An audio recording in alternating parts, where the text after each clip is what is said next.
All right, this week I'm here with Farmer Nick. Farmer Nick. Oh, what's your last name? I don't even know. Cutsumpas. Long and Greek. Cut something? What? Cutsumpas. Cutsumpas. How many Yeah. times have people said cut something? Dude, Yeah. high school graduation was rough when they announced the names. Yeah. You say it, still couldn't do it. It was sad. So here, I'm here with Nick Cutsumpas, Hey, there it is. a.k.a. Farmer Nick, and he is a plantrepreneur. There it is. What does that mean?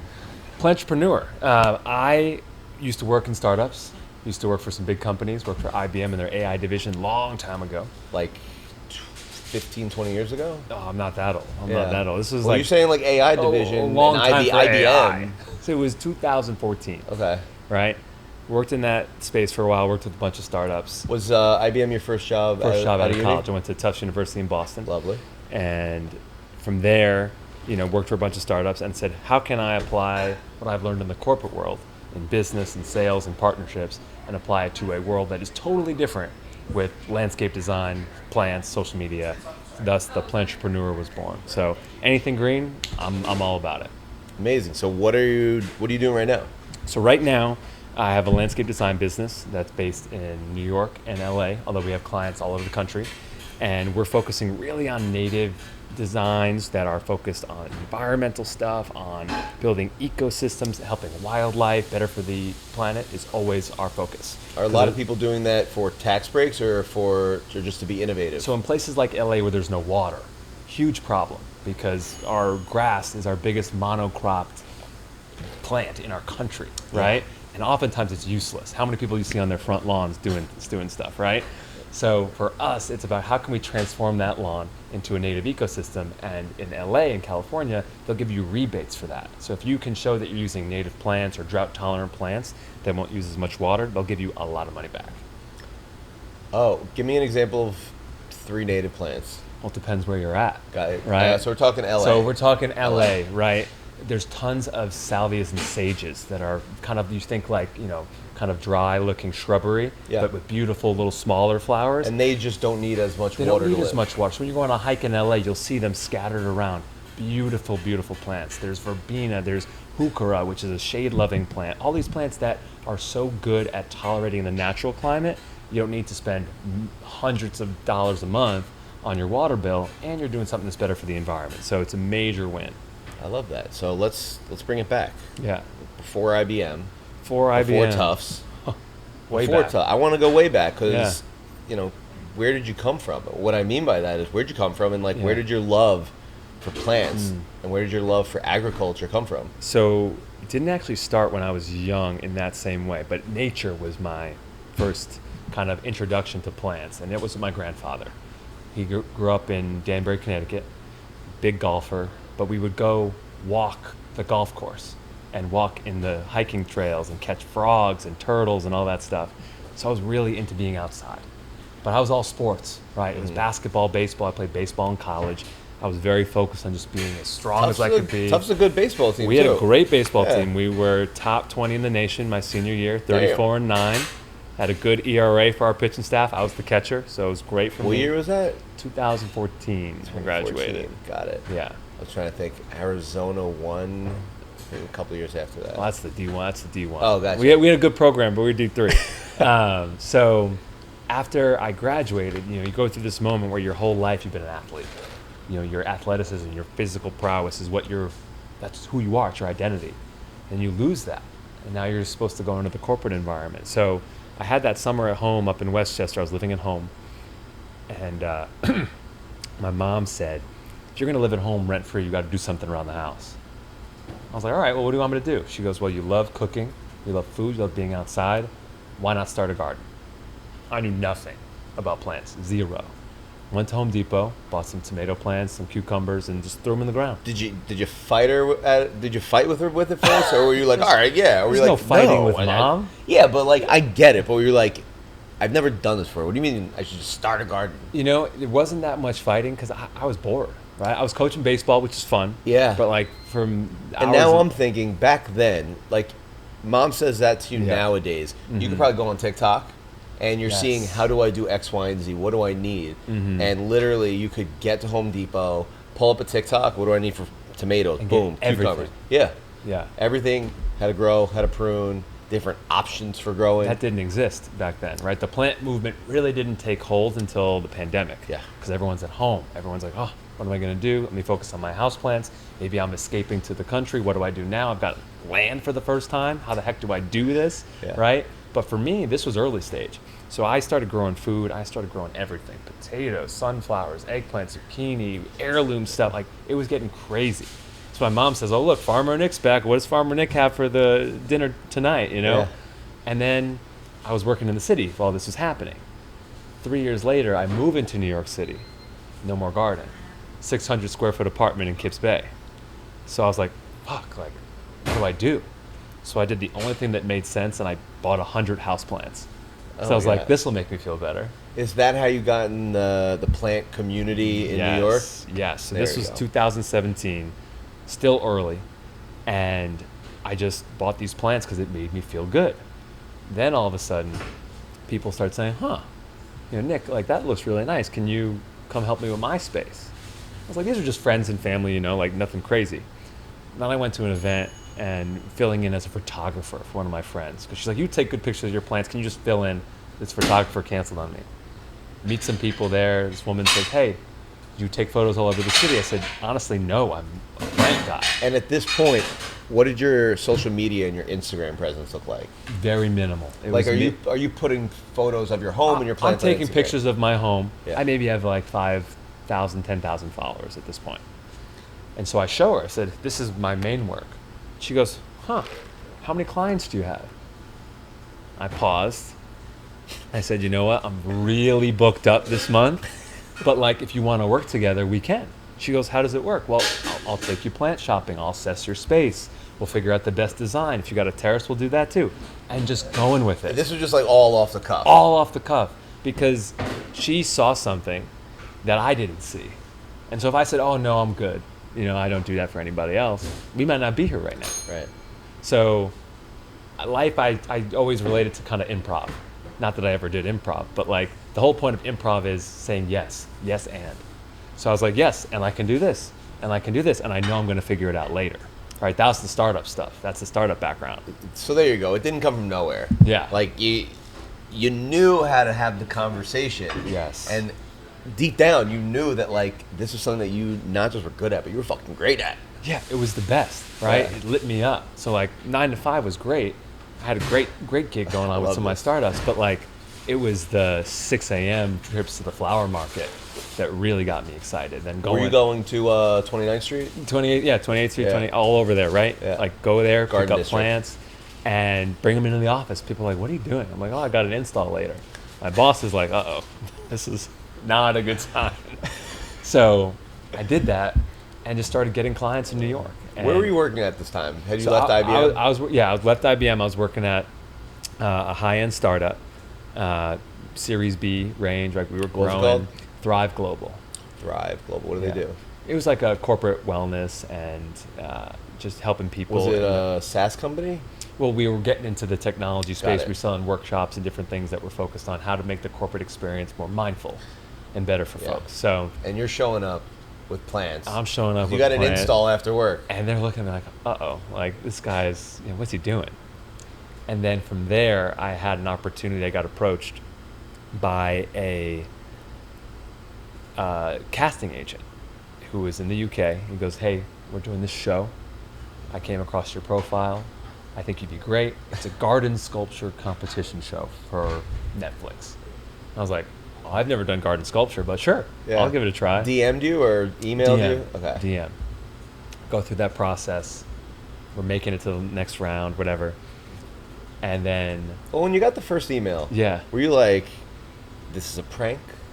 Like, oh, no. Like you must have gotten the wrong person? Or are you like, no. You're deep into it at this point? Because at this point, people have been messaging like crazy. Oh, wow. Right? Production companies were very into the plant space all of a sudden. Yeah. And also for me being in the plant space, I stood out. Because there's just not a lot of dudes doing this. Yeah. Right? For the first time in my life as a white straight guy, I was in the minority. As someone who, as you know, was looking for people to have on my show, Green Spaces, you stick out like a sore thumb. Exactly. A little different than the typical plant person out there. So I was getting a lot of these messages, a lot of these emails, DMs, whatever. And this one was interesting to me. So I went through the process, and then I was almost at the final one, and I said, you know what? I don't know if I should do this. Like, work's going to get in the way. Like, what if I can't take a leave of absence? I told him no. I said flat out no. Calls me. He says, you're making the biggest mistake of your life. I'm not supposed to tell you this, but the show's for Netflix. You're making the biggest mistake of your life. So I said, yes, I'll do it. Wow. And went to my boss. Unfortunately, there was, no way for me to stay at the company while I was going to do that. And I said, all right, I quit. I'm going to chase this and see what happens. You're going to do what makes you happy. I'm going to do what makes me happy. So are you now moving to London for 3 months? Like, what happens there? So I go to the UK competition show. You don't know how long you're going to be on the show. We got knocked off after 3 weeks. After 3 weeks. But so how scripted were the first 3 weeks? Totally unscripted. It's all unscripted.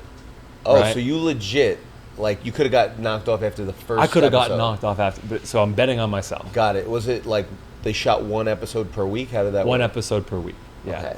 So go through that process, and 3 weeks was okay, Especially for someone who, like, was working a 9 to 5 and no then jump experience into in this space in that regard, right? And so then I solo traveled through Italy for 2 weeks in this very, like, find yourself moment. I worked on farms. And I was like, I'm going to come back and make Farmer Nick a real business. Came back, got incorporated, told my family at Thanksgiving, hey, I'm doing this. I left my job. They're like, you're crazy. What's wrong with you? I'm like, I think it could be something. And since then, it's been another Netflix show that I hosted with Instant Dream Home. It's been a book, brand partnerships, growth, more opportunities down the line. So it's been a blessing. So you leave, you get knocked off the show, but now it becomes like, not your 9 to 5, but you're 24/7. Yes. What was the transition like going from having a paycheck to being an plant entrepreneur, but being an entrepreneur, being a business owner? So for me, the biggest adjustment was learning how to sell Farmer Nick, not Nick Cutsumpas. Because selling Nick Cutsumpas was hard for me, but advocating for Farmer Nick was easy. So making that disassociation and saying, I'm going to work for Farmer Nick because he deserves and Farmer Nick great became things. your product. Yes, Farmer Nick became my product. Because when you're selling someone else's stuff or a vision for a company, it's easy to ask for that and do all that stuff. 100%. But doing it for yourself can be awkward sometimes. Yep.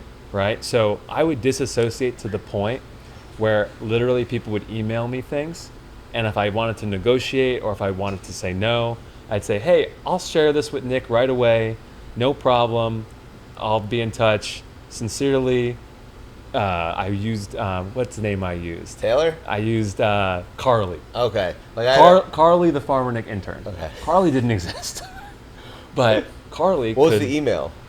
What do you mean? Like, what was the email It was just address? like growth at, Okay. or I do like even my own, Nick at Farmer Nick. It's like, oh, I'm managing Nick's emails, no problem.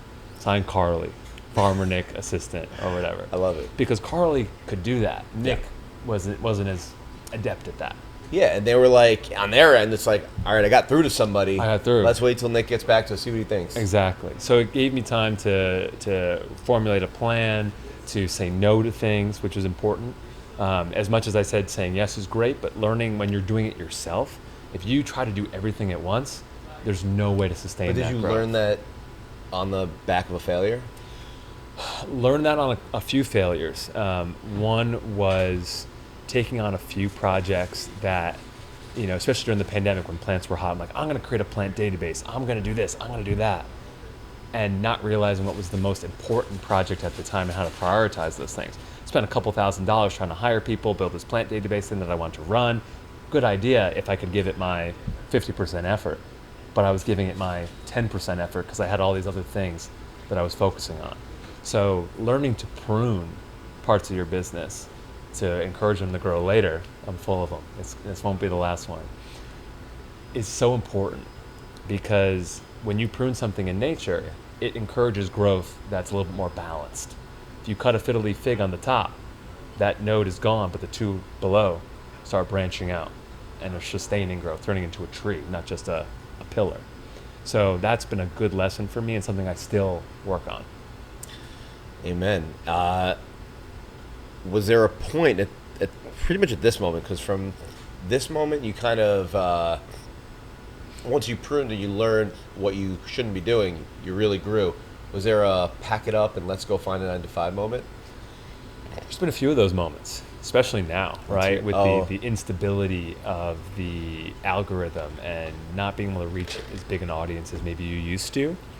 But I think the thing that keeps me going is the fact that, like, okay, I can make a great life right now doing what I'm doing, and I'm going to keep doing it until something tells me I need that stability of a 9 to 5, be it potentially kids in the future or a major moment where I need to take a step back, right?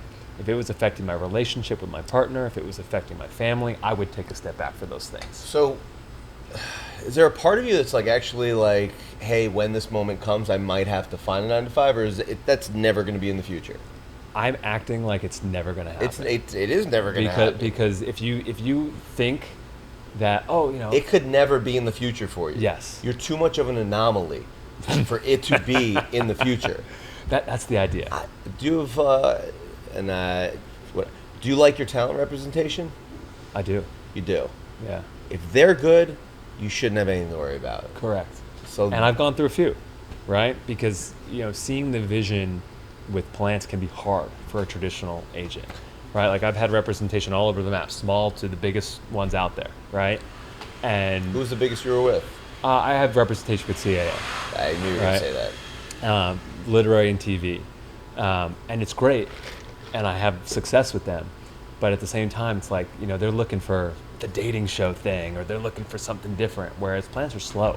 They're inherently slow, and it's not necessarily the hot thing for a TV perspective. Yeah, and with the CAA, you're kind of like a small seed in the big garden. Hey, exactly. I'm a seedling, right? Yeah. But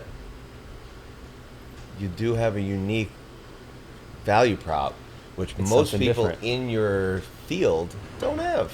Exactly. And I what I've realized now, and I've talked a lot about it in the last year or so, is this idea of masculinity as it relates to nurturing.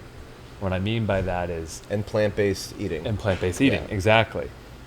So much of our society, when it comes to being a man, is like sports and beer and meat and all this stuff. And that's great. I used to be that guy. I was the guy in the dining hall with my baseball friends making fun of the Meatless Monday kids. Yeah, your content around this makes me actually LOL. like when you certain content you put out about this, like I'll actually like laugh out loud at my phone. I love it. It's funny though, because like I was that guy, right? And no offense to you can be that guy, right? But I feel like this idea of a man in today's society who loves flowers and loves plants and loves the environment. There's not a lot of me in these spaces for a reason, right? Because they're not being marketed that.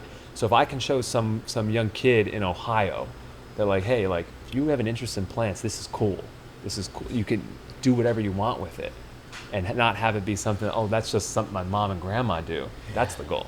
Yeah, I mean, you know what I do, so like you're speaking my language. Yeah. And like I love teaching my son. I saw you out in the garden with him. That was amazing. I love, and like I have a lot. Is that your rooftop or a terrace? That's my rooftop. That's your rooftop. No, so I live on the top floor of my building. Okay. And we have a 650 square foot terrace. Fantastic. And I have 4 garden beds. Yeah. I have 8 feet of cucumber, 4 feet of tomatoes. Then we have beets and string beans, and then... How'd your beets do up there? They're tricky. The first time I did beets... Tricky. They did good. Okay. I need a plant versus a root. I like to watch it grow versus waiting for it to come out. Yeah. And when I only have limited space, and also like the process after the beets is so much more of a cooking process and getting it ready versus messy. It's messy. And I'm happy I did it once. Yes. I won't do it again. Pick something else. Yeah, but watching you do the garlic, like I just wanted to jump through the screen and eat it. Potatoes. Do potatoes. Sweet potato. It's amazing. But they grow up? No, they're a vine. So you could grow them in a garbage can. Okay. You just layer them down and then you dump them out. Yeah. It's the best. Great for kids too. I'm going to do that. So with my son, teaching him that literally everything is living He's going to be 2 in 3 weeks. Yeah. So, like, by the time this airs, I'll have a 2-year-old who literally knows... Mazel tov. Congratulations. Literally knows, like, to be gentle with all these flowers. Yeah. And he knows what to pick, what not to pick. And he knows that if he really wants to, like, be a man and go rip something up, go to the mint. Yeah. Like, yesterday... Exactly. Yesterday, I was over by his little kiddie pool, and I was like, Seymour... You know, he like was like taking... Great name for a plant guy, by the way. Exactly. There you go. Like, the best name for a plant guy. Yeah. He wanted to like wash. He was like washing his Sesame Street characters, and like he was like throwing them. And it looked like he wanted to like go like do something more than just like stand there. I'm like, Seymour, go grab some mint. Runs over, and I look over and just like pull it, and he holds it up.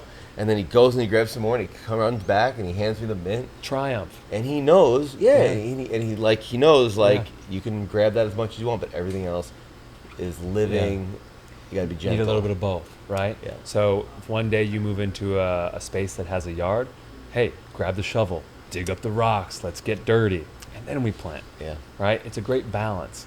And that's why I actually started a kids show that just launched on YouTube. I saw that, and when I saw it, in my head, I was like, that was my idea. And what I mean by that is, like, I watch Sesame Street every day. Are you into Bluey? Not Bluey yet. Okay. Big Elmo guy. Oh, but so who is like, it? He's Big Elmo. You ask him, Seymour, what time is it? He'll yell, Elmo time! Super adorable. And I'm watching this. I'm like, yo, Farmer Nick should be on here. Swear to God. I'm like, Farmer Nick needs a segment, like a recurring segment on Sesame Street. That's what I want. That'd be the dream. Exactly. And then sure enough, I see that you're coming out of the show. I'm like, you know what? Like, there's a process. You don't just, I mean, you didn't just get on the show in the UK. You built your brand. You did what you were doing here, and then you got the call up. Yeah. So you're now doing your kids show, and Farmer Nick Jr., like, screams segment on Sesame Street. That's the hope, right? Because I self-produce this. It's a passion project for me.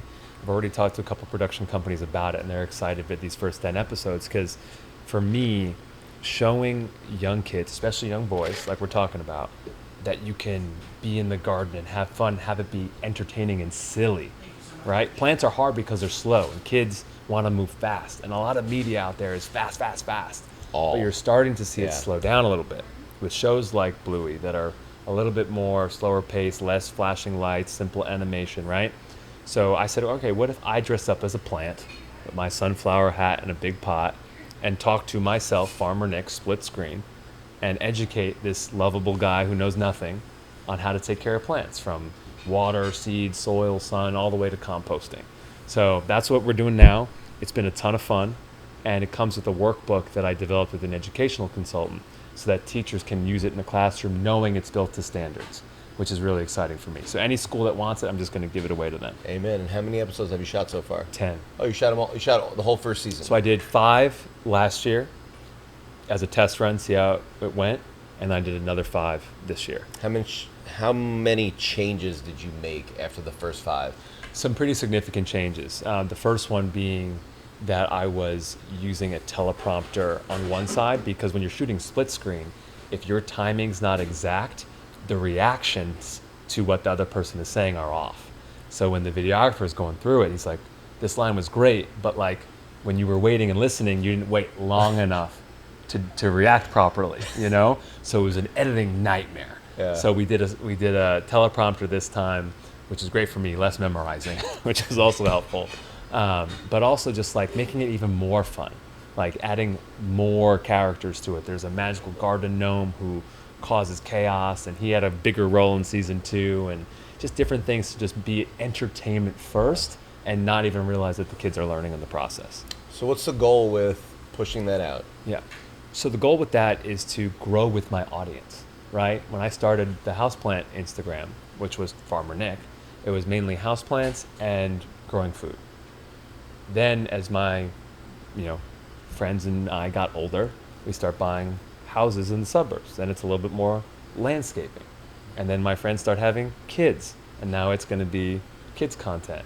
So if I can have an offering that's for mom, dad, and child, it's a great thing. And what platform is this going to be living on? YouTube, Instagram, not TikTok for the kids stuff. Yeah. But where do you think it'll be consumed most frequently? YouTube. Got it. Right? So, because kids want to rewatch things, right? And if they can see this silly guy who's doing fun things in the garden and doing projects that they can do at home, something actionable, I think it's a major win for parents, especially in the summer when they're looking for enrichment opportunities for their kids when they're not in school. And now, while building out the framework for Farmer Nick Jr., what shows did you kind of want to, not mimic, but take influence out of? Remember Zaboomafoo? No, I remember Zoobly Zoo. Zoobly Zoo? What is Zoobly Zoo? You're a little before your time. Okay, I don't know Zoobly Zoo, but Zaboomafoo was like the lemur and the wild krat guys. I'm sure if I saw... You would have recognized if we Googled it, I'm sure. Yeah, you would know. And they were doing like animal stuff, right? I loved that show. Cartoons. So the lemur was a puppet and a real lemur. They kind of did a little bit of both. And then they'd show different animals and bring them on and whatever. And it wasn't digital in that way, or animated. So I was like, I want to maintain some of the humanity of it and not have it go animated yet. And there might be a production company that says, we're going to make this whole thing animated one day, and that's fine. But I wanted there to be a human element and show that plants are real and we can do something really unique with them. So that was a big one for me. I love that. In an ideal world, who picks this up? I mean, Nick Jr. would be great, right? But I think like a Discovery Kids would be a really good spot Nick for it. Nick Jr., are they? I mean, I don't watch Sesame Street, so I don't know like their reach. Are they still one of the big heavy hitters? I think they're big enough, right? I mean, the Jim Henson Company with Sesame Street would be like an incredible opportunity to do that one day, because I love puppets. I think that Sesame Street has such a really strong social voice to it anyway, that a gardening, nature-focused segment that talks about the environment and plants in a way that kids can consume and understand would be really, really effective. How does creating a kid show, still nurturing Farmer Nick, the business, how does that affect your social life, your family? Like, how demanding is it? It's demanding from the perspective of when we're building those scripts, building that curriculum, and then filming, like, it's a push. Like, that is 3 months of push. And that is during the off season, right? So season-wise, you're supposed to rest in the winter. That's usually my time to rest. I was jamming. Like, January 2nd hit, and I'm just off to the races, building this stuff so I could film it, have it edited, and have it released by the summer. So when you're, let's say, living in Hawaii, are you working on the farm and then working on script and production afterwards? So I was 2 months in Hawaii doing some really good work with Earth Justice, highlighting some of the ways that the Hawaiian people and land have been mistreated by agriculture, militarization, various factors. Very humbling. What's your favorite thing that what's it called? Earth Justice. Earth Justice. What's your favorite thing that Earth Justice stands for? Biggest thing is representing underrepresented folks who are affected by the climate crisis, whose stories we'll never hear about. Because when a big ag company wants to test commodity corn crops and they say, oh, Hawaii is the best place to test this stuff because the climate's so good. Let's put all our new chemicals and test all this stuff here. Let's put it in the neighborhoods that are a little bit lower socioeconomically so that, we're not as worried about people complaining or having the resources to do whatever, right? That happens all the time. It happens in mainland, right? If you're in one of those areas, you're going to get the worst of it. So Earth Justice comes in and says, hey, we're going to represent you for free because we know that this is affecting not just you, but the environment. I love that. Amazing. They're an amazing organization. We had a lot of great adventures together and met a lot of awesome people. So we'll be sharing more of that content in the next couple months here. Amen. And what do the next 3 to 6 months look like for you? 3 to 6 months right now. Got 2 new book proposals to get over to my agent at CAA. And right now you have 1 book. I got 1 book, which is more adult focused and focused on houseplants and doing it sustainably. And then called a Plant Coach. Fittingly. Plant Coach. Yeah. By Farmer Nick. And where would you prefer if people were to buy the book? Where they would buy it? They could buy it at Barnes & Noble or Amazon. Their choice. Or bookshop.org. Or a local bookshop. Yeah, yes. Exactly. There you go.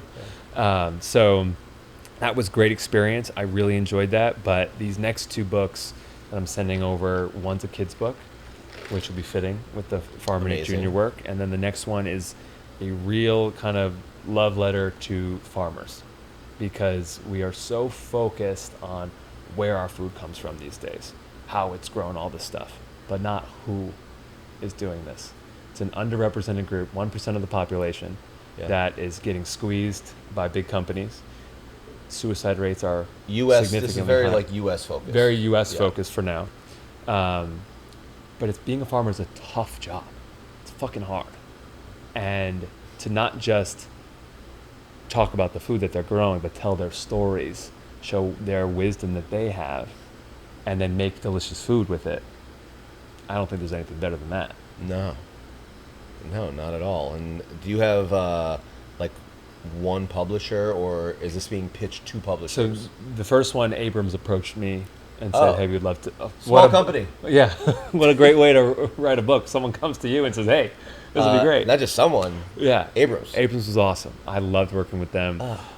So we'll definitely be showing it to them first, and that's a priority. But I think, with my agent, just seeing who is out there that this idea really resonates with, because it's a different take. It's not fully a cookbook. It's not fully, just a story about farmers. It's a little bit of both. And I would love to be able to showcase recipes and show things that they've cooked themselves. Obviously, make it very plant-based, but telling these stories in a way that's very crop specific. Like, I don't know how lentils grow. I should. I eat them every day, right?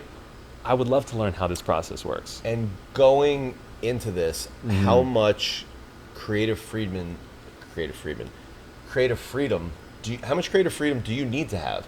Like, because I think if a publisher comes to you, they're going to want to be like, all right, Nick, I need you to write this. I need you to look like this. I need you to post this, da-da-da-da.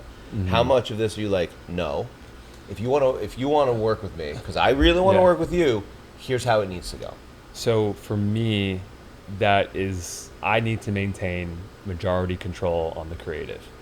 Because if I don't, and they're like, well, we want you to focus on these, we think these crops will be better, or this will be better, it's not the right fit. I get so frustrated when a brand says, oh, we want to hire you for your social media. Great. Here's the deal. Here's the blah, blah, blah. I send in the contract. I send in the video. They say, well, could you actually take out this part, and that part where you did the funny thing, can you take that out? I'm like, why'd you hire me? Yeah. Like, why'd you want me in the first place? You hired me because of all these things I did for your video. Yeah. And now you're taking it all out. So It's I like get very frustrated with that. Yeah, it's like they hired you for like the engagement that you get. But it's like, this is why I get the engagement. Yes, and I'll tell them straight up. Yeah. I'm very honest. I'm like, hey, just by the way, this post will tank. And some of them have said, okay, no problem, because they've got their whitelisting behind it and it fits whatever, right? It's very frustrating. But for the most part, brands understand, like, hey, if you're going to work with Farmer Nick, you're going to get something silly. You're going to get something that's kind of fun, maybe provocative in a certain way. So it's good to have that balance, and I'd hope to get the same thing out of a next book. Amazing. And speaking of books, what are you reading right now? I'm a fantasy book, like. Yeah? Yeah. So what's your go-to? Brandon Sanderson. Yeah, have you heard of Brandon Sanderson? He's great. No. Great writer. Did the Mistborn series. I'm reading. I'm an audiobook guy because I'm in the garden and stuff all the time. Oh, I love right, that. so it's very easy. Yeah. I do both. I do more audiobooks. Yes. Traveling around a lot in commutes or in the garden, whatever it might be, it's just easier. So listen to a book called Oathbringer right now, It's also which very I love. serene to listen to a book while you're gardening. Exactly. It's very peaceful for me. I can't meditate, but I could sit in the garden, listening to my book for hours. Amen. Just weeding, shoveling mulch, do what I got to do. So I really enjoy that. But yeah, I used to listen to like productivity books and self-help books, and I'll do those occasionally. I loved Atomic Habits, which I read recently. Right, that's good.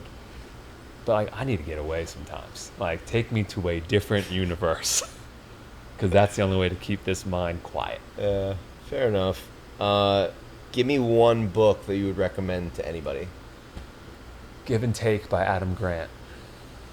I don't know if you're familiar with him. He's a Wharton Business School organizational psychologist, has a great podcast. Read this book a long time ago. He qualified leaders as 3 categories: givers, takers, and matchers. You can imagine what each of those would entail, right? And he qualified their success on not just money and power, but like various different things. And he ranked who was most successful and who was least successful.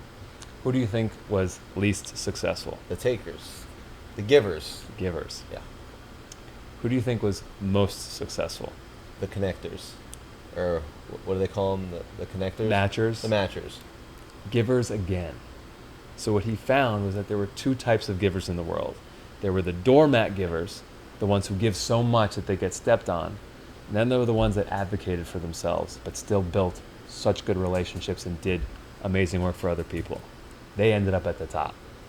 So that was such a brilliant lesson. He goes into all these anecdotes, right? Because that's you, right? Maybe. That's you. I know it's you. I wouldn't have been on this podcast if it wasn't you, right? So it just spoke to me because as someone was always the nice guy, I was in that doormat for so long. And I'm like, okay, what if I embrace this idea of advocating for myself, but still being that good quality human being? Yeah. Then it shifted. I love that. Great book.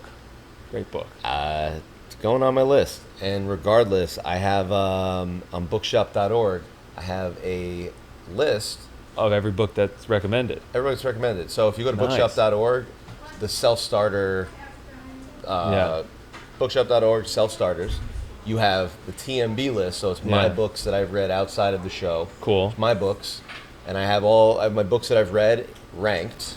Mm-hmm. So like you can go see what books I read, like my favorite to my least favorite. And then you have the self-starter book list, which is Perfect. books that everybody recommended. And now this will be on there and your book will be on there. Oh, I appreciate that. Amen. And now, before I let you go, give me one word of advice for anyone trying to make it.